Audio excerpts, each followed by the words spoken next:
Oh, I need to wake up. It's wake up. This is what happens when you go to the gym. Wake up. That's what I do to Bali, and she's like, oh. It's literally like, She's up now. It's right. You can go back to sleep. You are our first guest to bring a guest. Oh, yeah, I know. You've got two guests today. Exactly. Me and Bali. We have doubled down. She's your special guest, right? And you promise you're going to be our loudest guest thus far. So we're going to have lots of energy despite being an early morning guest. So we are back with another episode of the Property by Kazy podcast.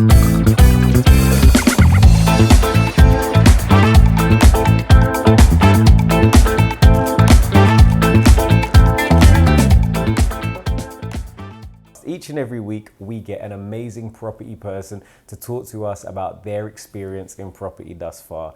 This week is no different, and we are joined by Lexi. It's an amazing name and sounds quintessentially Italian. So Lexi, introduce yourself. I can't say I'm quintessentially Italian though. Quintessentially British, I'll take that. I wish I was quintessentially Italian. That would be amazing. But yeah, no, thank you so much for having me today. Honestly, I'm so excited about it. So we're going to have so much fun. And thank you for having my guest as well, Bali. You've got two of us today. Exactly. We've got two for the price of one, which is something we speak about sometimes in property when you're doing developments, and you get that bonus flat, you get that extra one. So it's always good to get, a deal. We love that in property. Squeezing the extra one. I love it. Exactly. So what do you do? For people who aren't familiar with you, what do you do in property? Like, where did you start? How long have you got? Well, technically, I'll be very clear that we've got a maximum of 45 minutes. Right, let's go. Okay, so I dabble in everything to do with property, pretty much. So I'll list what I do and I'll tell you how I got there. Yeah. So I work as a property finder. That's like, I guess, my job. Mm-hmm. So if you think of Kirsty and Phil on location, that is what I do. I'm not an estate agent. I've been an estate agent before, but I work for the people. Yeah. And I think being an estate agent made me realise that actually I want to work for the people. Mm-hmm. So that's what I do. I worked for a company before, and then I went freelance, which is what I still do now. That's like, I call it my bread and butter. That allows me to get properties. Which, funnily enough, is something that I think we don't talk about enough in property. The importance of your bread and butter, particularly when you're in London. And we'll get onto this, but 100%. Although it's great to own property, if you're sort of talking more vanilla buy-to-lets, unless you've got a massive amount of capital behind you, it's often not enough unless you have a secondary or a primary income, and property is your secondary. Yep, so true. And people say that all the time. Like, I think people think, oh, you're in property, you own X amount of properties. Like, why are you still working? And I'm like, because I have to. And it helps me get a mortgage, I guess. Like, it adds to that as well. So and it lets me live. Otherwise, I couldn't live. So we had that conversation with when we had Sam Norris on. Yeah. So you came on, Sam Norris. Sam. Exactly. Broker extraordinaire. Little plug for Sam. But I love how he snuck that in. He's not even here. He's being cheeky. Exactly. He's got a plug. Exactly. But like, for example, he was talking about when somebody comes and sees him, they're like, right, I want to get into properties. I've just quit my job. And he's like, no, you just. What? But you need the income. And it's almost backwards. So like, I think talking about, saying that, you found that people are, you're in property, why do you still work? I think if you can maintain that work-life balance of having a primary income for as long as possible, it will really help to propel your property journey. So yours is a, what's the name of the role? A property finder / relocation agent. Yeah. Exactly. So I guess I work for private individuals, but then I also work for big corporate companies. So like so many of the massive companies, when they're moving people into London, they don't know, they probably don't have the time to find their own property. They don't have the knowledge of the market to find their own property. So their company brings me in to basically handle everything. So I will hold their hands throughout the whole process. Basically, they're in safe hands. And I guess for the company itself, because it's an area that I'm familiar with, that it's quite well paid, because they want to make sure effectively, if you're taking on a high level member of staff, them being comfortable in their setting means they're gonna be a lot quicker at being efficient within their job role, and the company themselves, they're going to be happier, the company's going to get more out of them, and vice versa. Yeah, so, and you want them to hit the ground running. Like when they arrive in London, you want them to be feeling good and everything's organised. And they kind of don't have to worry about things, from like schooling to like one of the services I offer is an area orientation, and it sounds basic to like, you know, when we live in London, but to people, I think if you put yourself in their shoes, if we were moving to a different country, I would love that service, because you just don't know the like local knowledge, and to take people around based on their requirements. Okay, I want my kids to go to this school, I want them to be part of a rowing club, or like whatever is their driving force. I've got this budget, you know, but we want a modern place, or whatever their requirements are. I'm there to like manage their expectations and be like, okay, these 3 areas will probably work for you. Let's go and have a look at them, because they might not like them when you go there, in which case then I can suggest different areas. So effectively, it kind of like can streamline that transition. It's kind of like the service that more people are familiar with, maybe in the shopping, as like I'm a personal shopper of property. Exactly, Kazy, that's it. Exactly. So I'll take that. I'm going to use it somewhere. You've got a brand new bio, and there's a new reel pending. So just watch this space, because this is going to be a spin-off of this to create your next reel. It's happening. I'm planning it in my head right now. Thank you. Exactly. So then, for people that maybe like the idea, that hearing it, they think that's something they'd be good at, what skills do you think somebody would need to be like a relocation agent? Yeah, so I think it's not something that you start with, if that makes sense. So I came from agency, like I worked as an estate agent. That's where I learned kind of everything to do with property. And because my boyfriend owns a chain of estate agencies in West London, I worked for him. Little plug for the estate agents. Aston Row. Way!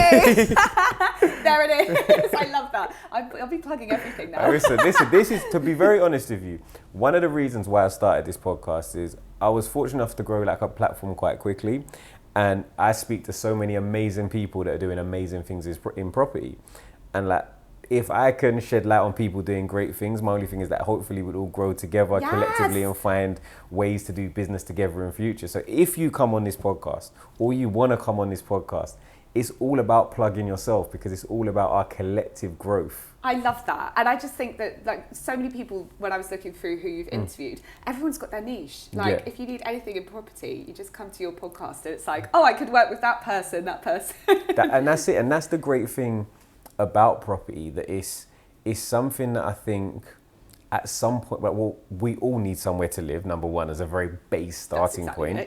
Like whether it's owning, renting, but also I think it's an asset that, because we all use it on a day-to-day basis, we understand it. We understand that if I'm paying this much rent, maybe if I wasn't paying rent and I owned it, I'd pay less and it would be a better use of my time, or the rent's gone up by this much, or the property price has gone up by this much. So people are really interested in it. And having these types of conversations and liaising with all sorts of different people. Like one of the guests I had on, Adewale, like he's like amazing. He's like a big project manager and does like, I think he said he's worked on like $500 million worth of developments. Jeez, oh, that's awesome. Well, see, I'll have to watch that one. Yeah, nice, great one to watch. It's coming out on the 4th of April, I believe. Okay. Shout out myself, just plugging myself. But like he put together a dinner the other day, and it was like, so there's a quantity surveyor there, there's a couple of developers, there's an estate agent owner. Is this the dinner that you put online? Yeah, I and saw it was that. like just, that was off the back of these types of conversations. So I think just having, as much as we kind of be like, social media is a crazy world, it also allows for a lot of opportunities and for connections. Like the amount of people that I've met that have given me advice, or I've given them advice through socials, or just people to like ask questions to, that you know, you in property, like you're constantly learning new things. I know I brand myself as a property expert, but I don't think you can actually ever be an expert. That's literally it. That same dinner we were talking about it. So I was like, oh, why don't you do any courses yet? And I was like, because what's so crazy is, as much as like I might sit down with somebody and I've got loads of information, in this dinner alone I've learned 5 or 6 new things. And because I'm always learning, and because I think I have big goals, like I don't feel I feel like my focus is still on personal growth. But that being said, the ability to just answer somebody's question in a DM, and that's why I asked you a question about how do you prepare to be a relocation agent, because somebody's going to think that's my dream job.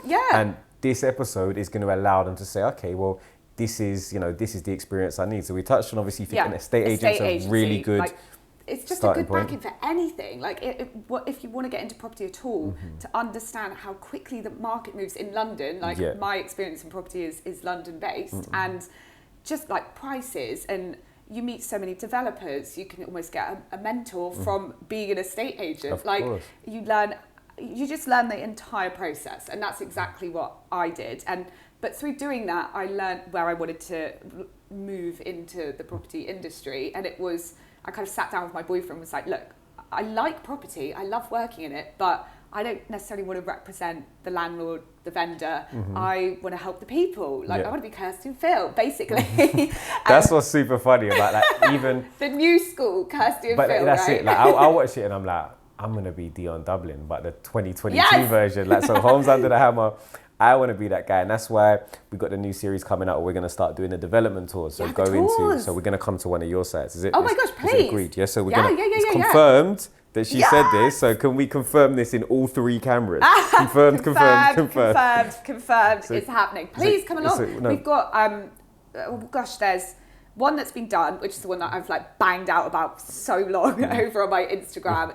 It's 5 properties. It was 2 flats, like traditional period house in Acton.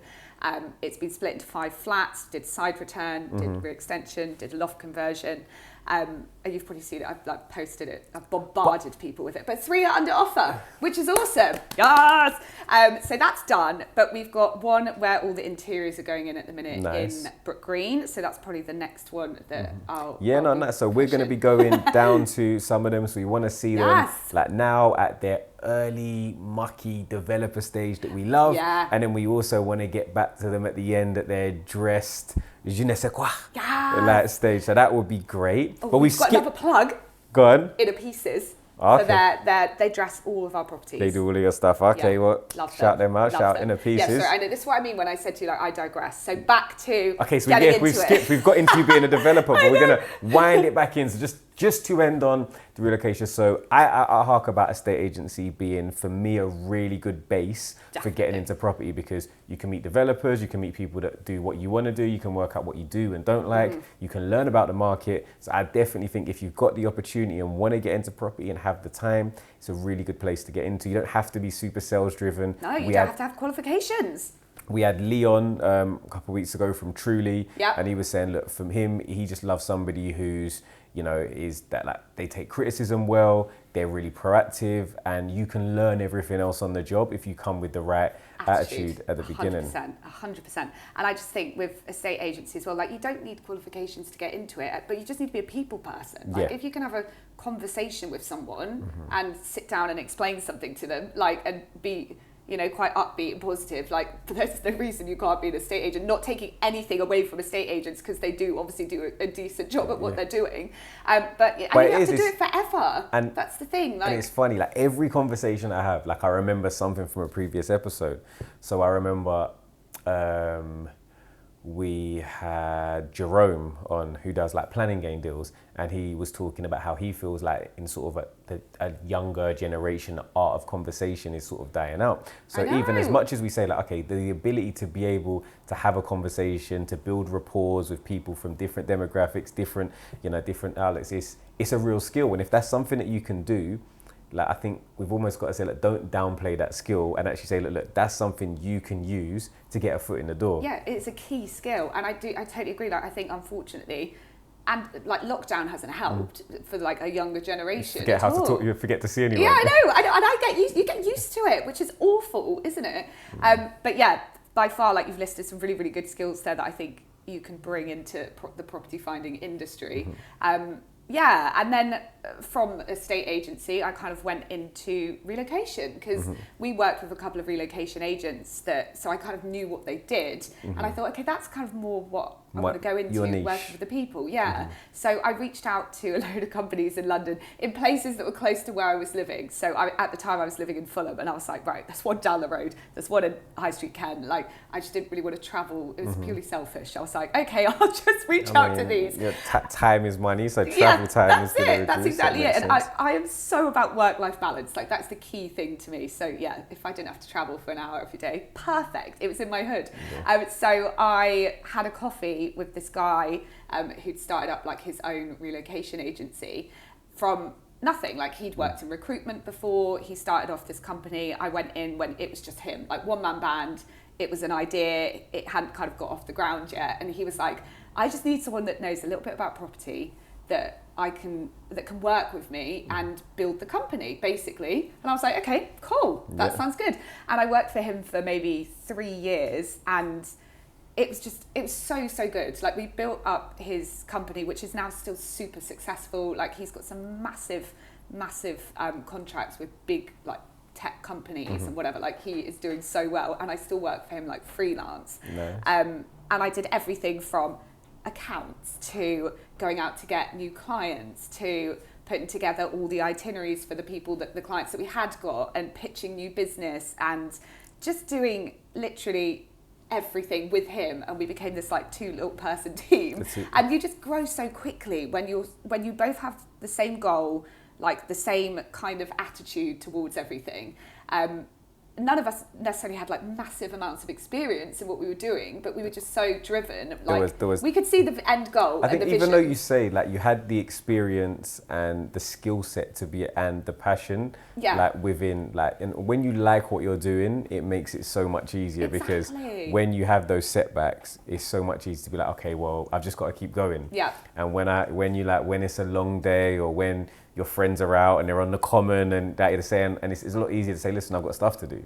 So I think definitely having a passion for what you're doing for somebody who's looking to start out, you know, in property or anything else is a massive bonus. So you took that, and then when did you, because you've spoken about your larger development, but from what I've seen, you started very similar to the way I started, in terms of you started with picking a nice area that had good sort of ceiling prices in terms of what properties could achieve if done to a good standard, and doing the refurbs, but looking at reconfiguring the internal space to convert a 1-bed to a 2-bed. When did you do your first one of those? So my first property I bought when I was 24, whilst I was still working for this company, because I'd got to a point where I was going to be a partner in that company, or I needed to leave. I basically didn't have a life anymore, which is fine. Like, I get that. But like I said before, like, work-life balance is key. So I decided to quit my job. Like, I'd made this up I'd planned this in my head. I knew I wanted to leave. I knew I wanted to go freelance.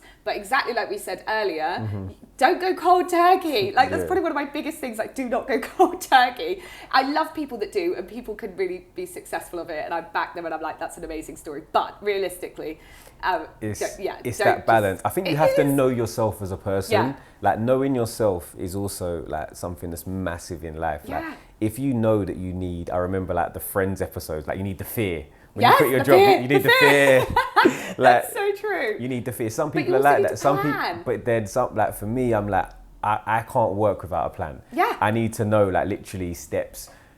If it's maybe not Z, but I probably need to know steps up to Y, like to be comfortable to go and do anything. And that's me. But then some people like, look, if I'm comfortable, I can't get going. But I think so knowing yourself is really important. So you left, and then what was? So I didn't leave to begin with, because I knew I wanted to leave, but I knew that I wanted to buy a property. Like, that's what I wanted to get into. My boyfriend had already bought properties with his business partner, and I just knew that's what I wanted to do. So knowing that if I quit, I'm going to be going freelance, it's going to be you're going to have to wait like 3 years to get a mortgage, right? So I was like, right, I'll see this out. I'll plan how I'm going to be able to leave and afford to live and build my contacts for going freelance whilst I'm still working for this company, and I'm going to apply for a mortgage. So then I was like, right, I've got to find a property now. And my boyfriend invested in Acton, because at the time, I mean, we're talking like 6-7 years ago now, it was like on the way up. Yeah. Crossrail wasn't even being talked about. Like, we didn't know that was necessarily going to be a Crossrail site. So it worked out very well. But we kind of caught it as Acton was like on the rise, I guess. And my first 16-ish. Yeah, it was. So I was 24. I'm 30 now. So six years ago. But I didn't want to live in Acton at the time. I was living in Fulham and loving it, and then my boyfriend and I moved to Notting Hill, and I really liked it. I just didn't want to move, so I was like, at the time, I didn't know there was such thing as buy-to-let. Like, I had nothing. I was working in lettings. Like, all of my clients were lettings, like the people that were coming in and the relocation side of things. So I wasn't really too clued up on all the sales side of things and what you could and couldn't do. So step one, got myself a mortgage advisor who explained you can get a buy-to-let mortgage even though you don't own any property. And I think a lot of people don't know that you can actually do that. And I was like, oh, okay. So I bought my first property as a buy-to-let in Acton. I'd saved up the deposit. I was a saver anyway. So I'd saved, my dad gave me some money because he had some money that he wanted to kind of almost like invest anyway. So he gifted me that helped with the deposit. So that's kind of how I managed to, and because obviously you have to put in more money. So that's kind of how I managed to do that. So you're like generally at 25%, typically, particularly if you don't have other properties as well. And I just rented that out. It's a little 1 bedroom. It's like, I think it's like 40 square meters. It's quite small. And I just rented it out. Didn't need to do anything to it. Just rented it out, and it wasn't really necessarily making loads of money, but it was just it was a foot on the ladder in my opinion. But then before lockdown, I actually reconfigured it to a 2-bedroom. So now it's a 2-bedroom, and I revalued it at 525 and pulled kind of all my money back out. And then what was your purchase price of that? Purchase price was, I think it was like, it's just under 300. It's probably like 295. And what about your refurb costs? What do you think they were like? They were, I would say that they were under 50k. Like it wasn't a massive thing. I didn't have to do any extensions or anything. It was just moving. Just internal But to get a 2-bed out of something that size, like it's really tight.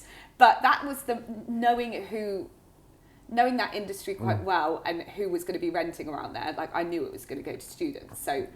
So you knew it could work. You knew, and that's the thing we talk about. Like if you are looking to do something, it's really important to know the area geographically in terms of pricing, 100%. Knowing who your end like so your target user is going to be, so your target market off the back end. And then the good thing about being in an area that, one, has gone up in value over time, but two, also is desirable day one, means that, you know, it will tick the box in terms of somebody will just want to be there because it's a great commuter property for them, and they'd rather have a smaller property but a lower commute time. So you just sort of find that balance. And I think that's a model that, you know, still works now, works really well. There's so many properties that it does work for. It does work better in higher value areas because generally to achieve the end values you have to do a higher standard of finish at the end. So that's good. So you're sort of seeing, you know, a significant uplift to the point where, like you said, you could get, you know, all of your initial capital back out, retain the equity of the 25% within the property, but have money to then reinvest in further projects. Exactly. And I think it's so hard to be able to pull all your money back out in London. In London, But I have done it on everything so far. I think I've got £12,000 left in one. And everything else is out working for you, doing something else. And I think that's a key thing. Like one of the biggest questions, and you probably get it as well from like anyone in the industry, is, oh, you know, what advice would you give to someone that's buying a property? And it depends what you want from it. Like some people they want a home, and that's fine. And that's a completely different situation from if you want to make money in property. Because I mean, the age-old saying is you make your money when you buy it, which is so true. That is the best saying. It's funny, I think, so this is probably like, I'm always so bad with which episode this is. I wish I had a videographer here who could tell me which episode this They're was. Like, this one, Exactly.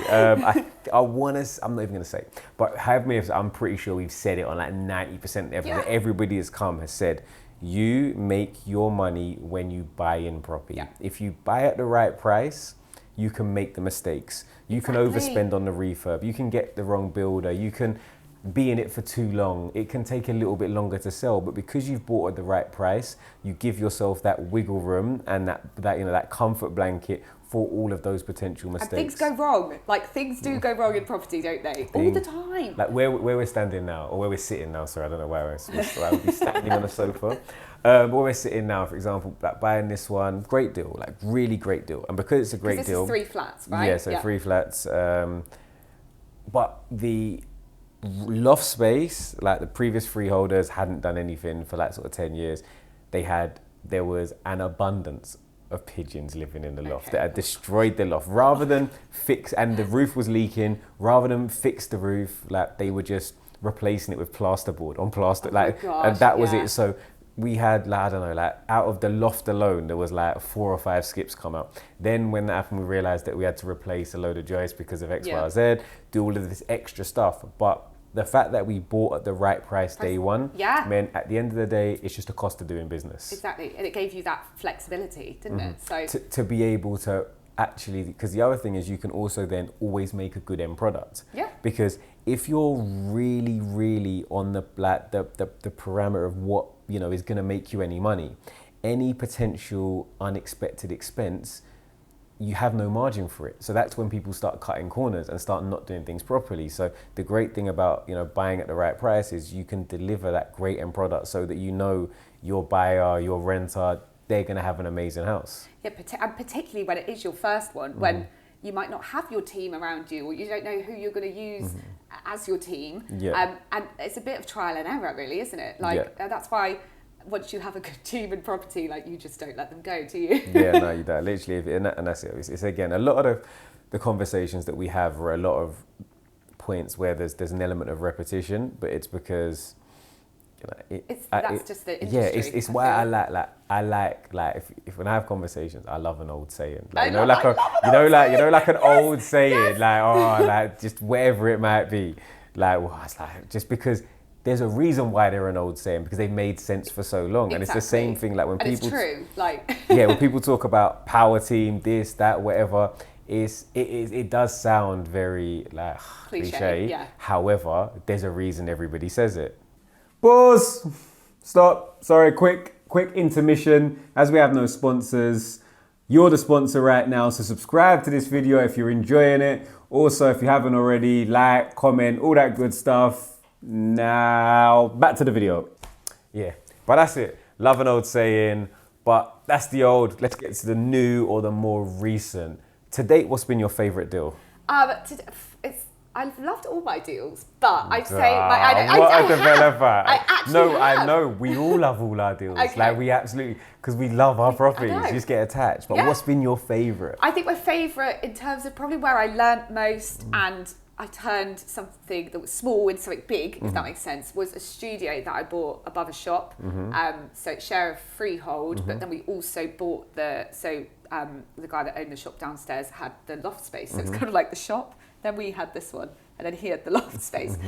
So we bought it as a studio. It's like 47 square metre studio. So it's a pretty big studio. Like, as it goes, easily it's bigger than your 2-bed. It's bigger than my 2-bed. It actually is. So it could have been a 2-bed, but I mean, it's a 1-bed all day long. So you kind of know it's a deal. But then when you can purchase the loft space as well, which is what we ended up doing, and then turned it into a 3-bed. So that was probably my favourite. And we've had 3 girls that, I was going to say where they work, but I won't say where they work, but yeah. We don't need to plug where they work. No, we don't need to plug where they work, no. But they've been in there for probably like 3 years, I'd say. And they've just loved it. And it's been perfect. And I have had, touch wood, oh my gosh, there's no wood. I'll touch my head. No issues with it. I'll be like, next week. Your hat could maybe be classed as wood. Yeah, you're right. It's partly wood, right? Yeah, and there's been no issues with it, and they've just been the perfect tenants. And that to me is seamless, really.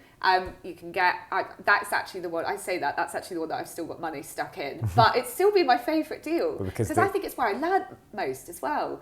Like, that was the time where, because we did a loft extension, like the conversion, I learnt about that process. So we were discussing just a minute ago about like strengths and weaknesses, and that's one of the things that I want to improve on. It's actually knowing the trade, like inside, okay, what needs to go here, and I don't have a clue about that. That's why, you know, we employ other people to do it. But if you can actually learn about that, you know that you're not going to get screwed over by someone. Like, you know that you can just be a bit more knowledgeable about it. People aren't going to take the piss out of you on jobs. Do you know? Definitely. I think you do have to be in property, in particular. Definitely being a bit of a jack of all trades is a massive bonus, because you're not going to know how to build your loft conversion, but you're going to know the right questions to ask to make sure that those that are building it do it correctly, do it the way you want it as well.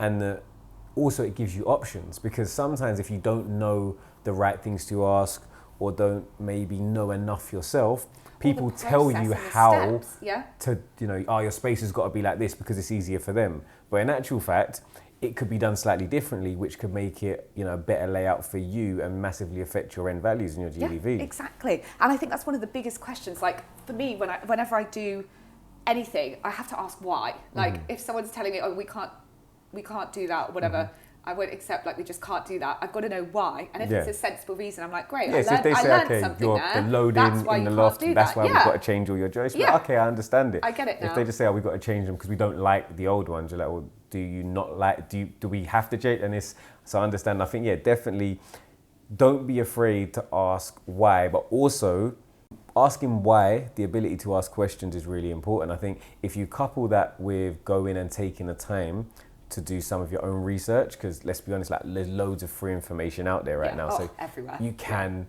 become a jack of all trades almost, like on the internet. But then when you ask why, you get a lot more value out of that why as well. So when you say, oh, why can't we push, like why can't I get more ceiling height? And they're like, well, because your ridge height is already here and we can't go any higher. You're like, okay, well, that makes sense. That makes sense, exactly. And look what you've just learned by asking a question, rather than just someone telling you, oh, we need to go to this height or whatever, and just accepting it.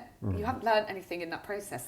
So that's why I think that was one of my favourite deals, although there's money stuck in it, because I learned so much about, and now I'm like, okay, now I can see where I could do that again. And that's exactly what we're doing on our next project. So, and I think that's why I understand why that's your favourite, because that's like a similar deal to that has been probably one of my favourites. And it's because it has multiple parts. It's that, okay, you bought a property that for, because maybe it's above commercial, it's not as desirable, so you get it for a good price day one. Also the fact that, it's share freehold and you can see further potential of the property. So worst case scenario, it's a studio you convert to a one bed. Yeah. So you mitigated your risk day one, but then day two, there's also the option that can we buy the loft space? Can we add that and make it even, an even better property? And then the last part, the fact that you got great tenants in it, like the importance of getting great tenants and finishing stuff to a higher standard means that, it's been self-serving, it's looked after itself. So you're not that concerned that you've got some money left in it because that money's working for you within the property. Exactly that. And that's, and just learning, like I love to learn. And we said earlier, like you can never be an expert in something really, particularly this industry, because it's forever changing and there's always something new to learn. And I just love learning. Like I feel like I'll be like a little sponge. Yeah, that's it. There's always something bigger. So you might have looked at your first one and said, oh, look, I just like the idea of just moving your partition, and maybe a kitchen, new bathroom, tidy up. I like interior design. But then when you go and you do your first loft conversion, you're like, okay, well, this is, I can manage this. Yeah, and it gives you the confidence to then tackle something bigger. Which is a great segue. Something bigger. Something bigger. And where have we gone next? So what is your biggest deal today? So the biggest is probably a house that we bought in. So my postcode's a W3, W4. Like I do not go outside of those areas because I know what I'm doing. I know what things are valued at. I know if something's a good deal straight away. You're probably the same with your areas. Like when we were discussing earlier where you lived, I couldn't go and invest there. I mean, you could with research, but personally, I wouldn't still. Yeah. Because I just feel like, even when you think of little things, like if I don't manage my own property, so I give it to someone else, but you always have to do something. If there's a bigger issue, you've got to step in. And to travel far to do that is quite annoying. It's the travel, so it's the use of your time. Yeah. It's also understanding the local area, like what's the difference between a good road and a bad road? Which roads are in the right school catchment areas? Yeah. Which are the right schools and the good schools? One road can have a good end and a bad end. Like, exactly, can't it? and that's the thing. And when we speak about it, like, right now we're in SW16. There is areas of SW16 where you can buy a house for 550,000 as a 4-bedroom house. There's areas of SW16 where you can buy a 4-bedroom house for 1.2, 1.3, 1.4 million. But it's understanding a local area, and that's the thing. I think like geographical focus and expertise can really help to make or break you as a property investor. Definitely. So this big project was a house that we picked up for 900,000. It's on a ridiculously busy road, so it probably doesn't serve itself as a house, even though everything along there is really a house. So we decided to split it up into flats.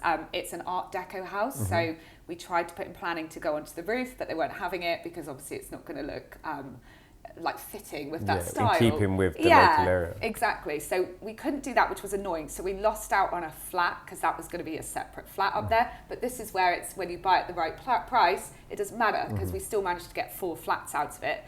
And that was a big project because you're kind of like title splitting that development that would have been one house. If you'd refurbed it and had it revalued as a house, it's probably going to be 1.1, 1.2. And bearing in mind you paid 900,000 for it, you spent maybe 200k on it, probably, by the time, like about that. And by the time you take into account your stamp duty, exactly, your cost of finance, everything else, you're not really making a lot of money on it. However, you split it into 4 flats, and our GDV was 2.1. So you've like literally added $1 million. So you've added $1 million. Obviously, considerably more work, a lot more time.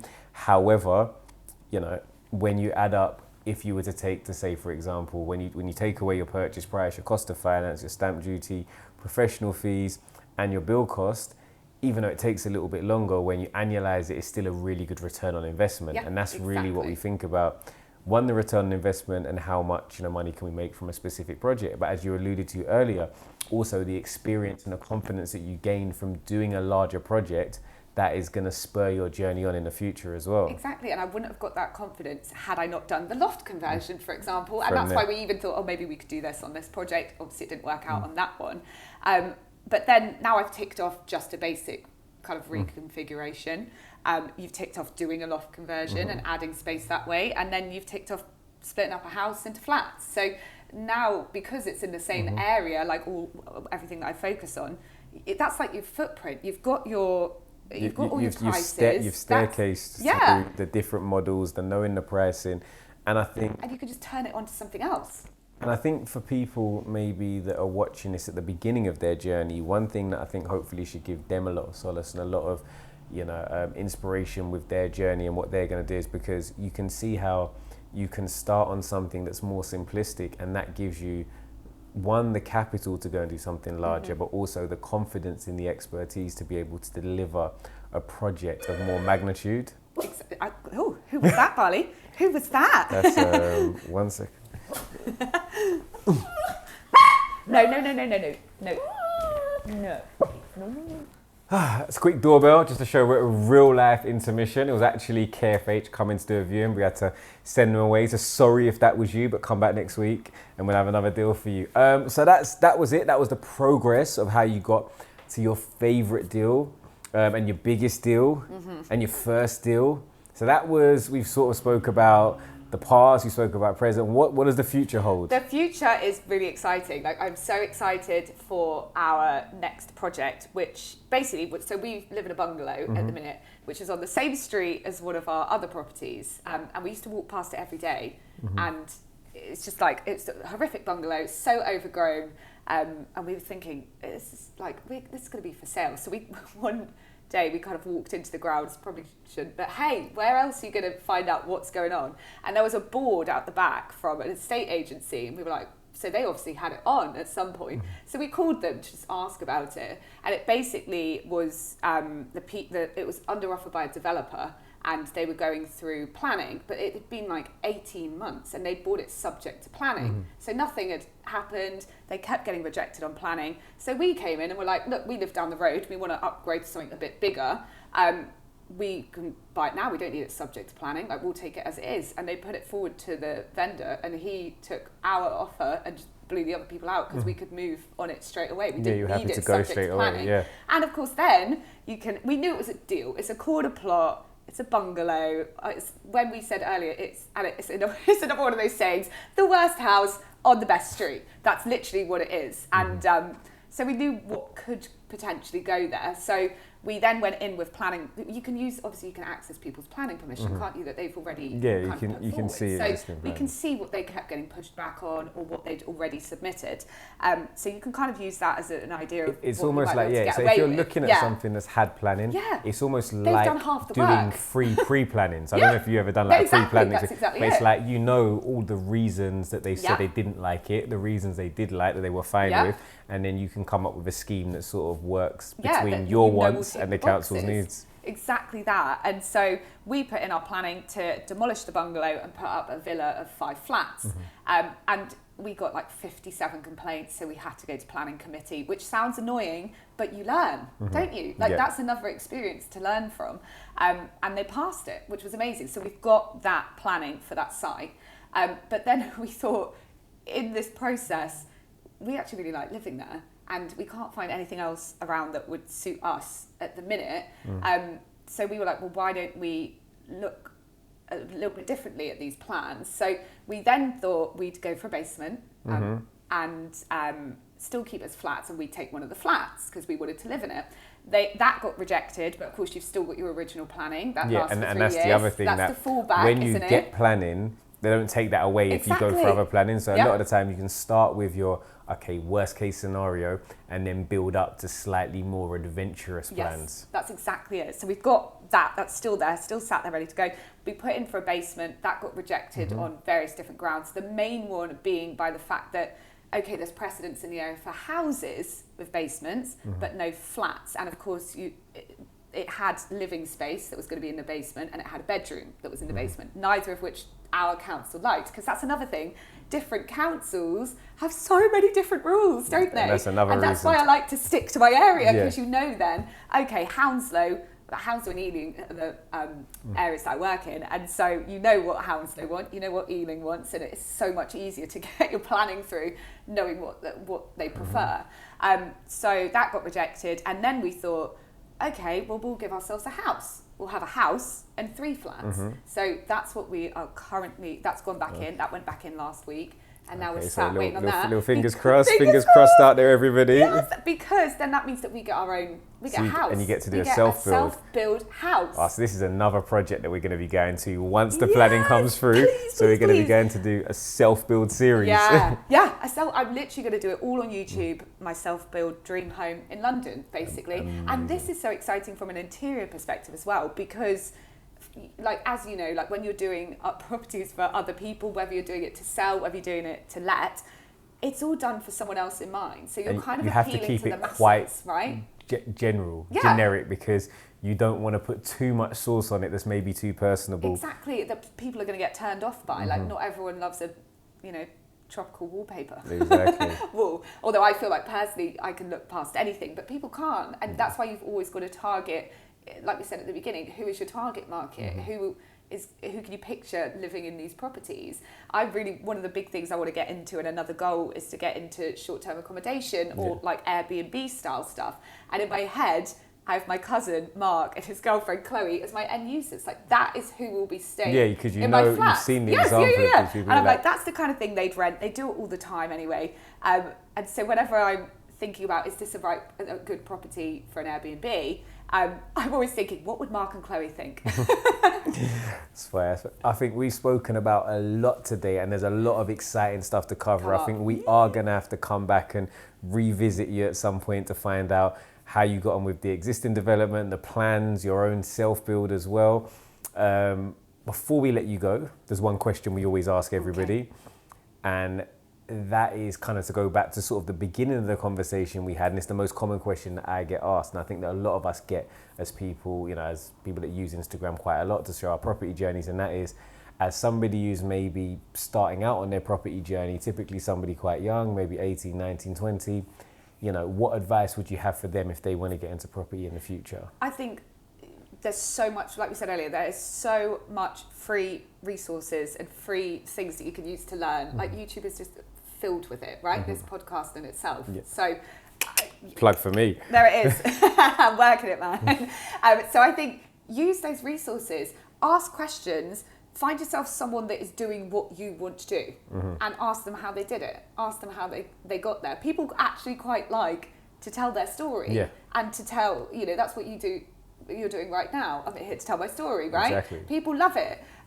So find someone that is doing what you want to do and is where you want to be, and ask them. Like, you probably get it all the time from people bold enough to reach out to you going, I love what you're doing, man. Like, how did you start? Exactly. Yeah, and I think that's all really good advice.